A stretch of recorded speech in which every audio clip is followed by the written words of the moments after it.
In the early days of recording, the only way you could change the acoustic environment of your recording after the fact was to use these things called echo chambers.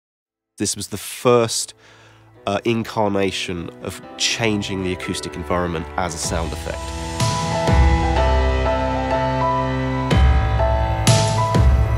Waves plug-in Abbey Road Chambers is based on the Studio 2 echo chamber that was built in the late 50s here at Abbey Road, and it also incorporates an effect that was quite commonly used in conjunction with the chambers called steed. The sound you get from a chamber is unlike anything you get from a digital reverb or from a plate reverb or a spring reverb. Effectively, what an echo chamber is, it's just a room, usually tiled or with hard reflective surfaces, with a speaker and two microphones, and you would feed, for example, your vocal into the speaker, and the microphones would pick up the reverberated sound of the echo chamber.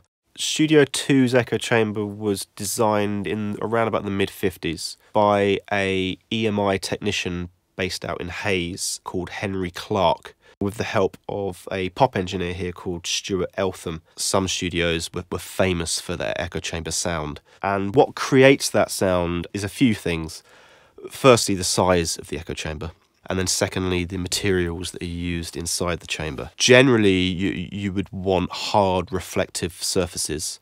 Now that can be tiles on the walls, pipes inside with hard reflective surfaces to help the reflections bounce around, the height of the ceiling, and also the angle of the walls. Another thing that really affects the sound of your chamber effect is the speaker you're using inside the chamber and also the microphones you're using. We've used an Altec speaker, the same Altec speaker that would have been used in Studio 2 in the late 50s throughout the 60s. We've managed to get our hands on one of those original Altec speakers and use it for this project, which is fantastic. Another big part of the sound is the filtering. So you wouldn't just send like a full range signal into the speaker in the chamber. You would usually cut some of the top end, cut some of the bottom end to sort of narrow it down a bit. That was achieved via an RS-106 filter that was built by EMI especially for the chambers, and also the microphones used. The favourite choice for Studio 2's echo chamber was the Neumann KM53, which is a valve omnidirectional microphone. It's not just the sound of the chamber itself. There's a lot of additional features that were key, absolutely crucial to that classic Abbey Road Studio 2 chamber sound. And of course, we've included all of those options in the plugin. So chambers typically are used on vocals. They sound great on vocals because they're not too big sounding, and they add this kind of intimate sense of space to a vocal, which is quite a desirable effect. But they also sound great on guitars, strings, on things like synthesizers.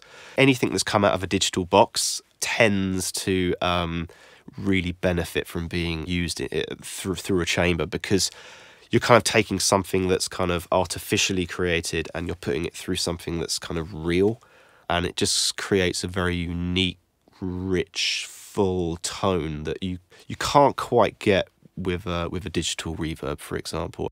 So in the late 50s here at Abbey Road, there was this desire to find new sounds. And one of the technical engineers here, a guy called Gwyn Stock, who was given that task. And one of the concepts he came up with was an effect called steed. Now, depending on who you ask, some people say it stands for single tape echo delay.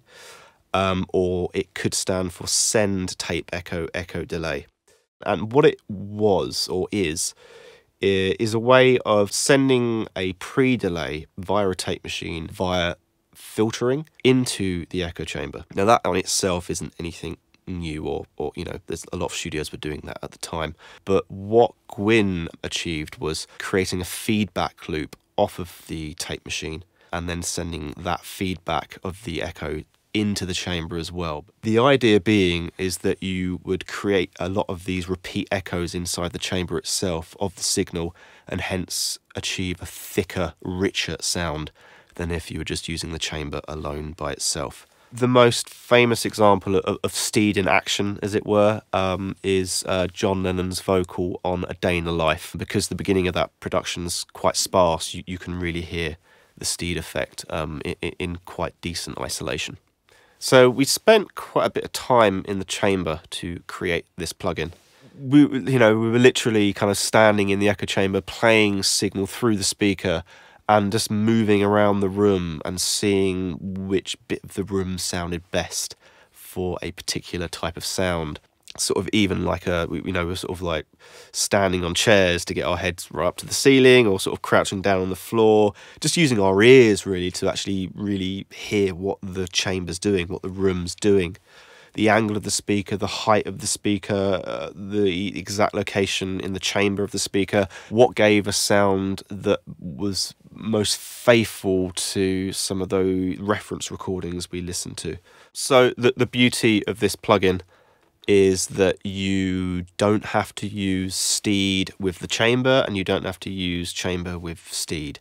For example, you've got the sound of the BTR delay, you've got the filtering of the RS106, the RS127 presence EQ. You can use the chamber by itself, you can use the Steed setup by itself, or obviously you can use the two together to create the full effect. To change the speaker from a modern speaker to an original Altec speaker, for example, change the angle of the speaker, change the microphone positions. So we've added 2 additional flavors to the plugin. The mirrored room, which was the original all mirrored room in the back of Studio 3 here at Abbey Road, which was built in the 80s. We've included a sample of that, and we've also included what we're calling the stone room, which was part of Studio 3 at Olympic Studios. And it's great on drums, great on guitars. It's just a lot of fun to play with. So you've got not only the sound of Studio 2 and the Steed system, but you can use the Steed system and the filtering inside the mirrored room and the stone room. Chambers in general are really rare. There's hardly any left. Every studio back in the day used to have echo chambers, and either those studios don't exist anymore, or the chambers for those studios don't exist anymore. This plugin has just really nailed the magic of what chambers can do.